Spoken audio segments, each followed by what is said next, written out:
The skeleton system, also called human bones. Bones. The main part of your skeleton system consists of your bones. There are 206 bones in an adult human skeleton.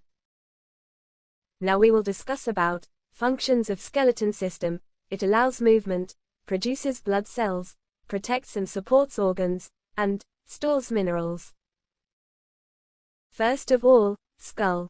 The human skull is the bone structure that forms the head in the human skeleton.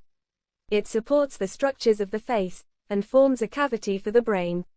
Like the skulls of other vertebrates, it protects the brain from injury. There are various bones in the skull. Secondly, humerus. The humerus is your upper arm bone. Other than the bones in your leg, it's the longest bone in your body. It's a critical part of your ability to move your arm. The humerus has a rounded end where it meets your shoulder, a long shaft in the middle and a flatter end that forms your elbow joint. The upper end has a ball shape that fits into your shoulder socket. Next are ulna and radius. Your radius is one of two bones in your forearm. The other is your ulna. The radius is opposite your ulna on the lateral thumb side of your forearm. Your radius rotates over your ulna when you stretch your arm straight out in front of you with your palms facing down.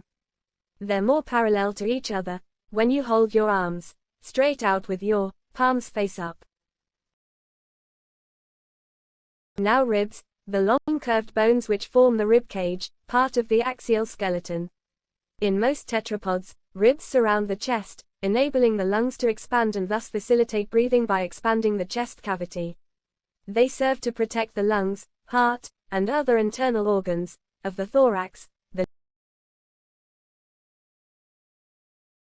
The next bone in human skeleton is pelvis. Pelvis in human anatomy, basin-shaped complex of bones that connects the trunk and the legs, supports and balances the trunk, and contains and supports the intestines, the urinary bladder, and the internal sex organs. Next one is femur. The femur is your thigh bone. It's the longest, strongest bone in your body. It's a critical part of your ability to stand and move. Your femur also supports lots of important muscles. The tibia and fibula are the two bones that form your lower leg. The tibia is longer and forms part of your knee at its top proximal end and your ankle at its lower distal end. The fibula is closer to the outside of your body, lateral, than the tibia. Thank you so much for watching my video.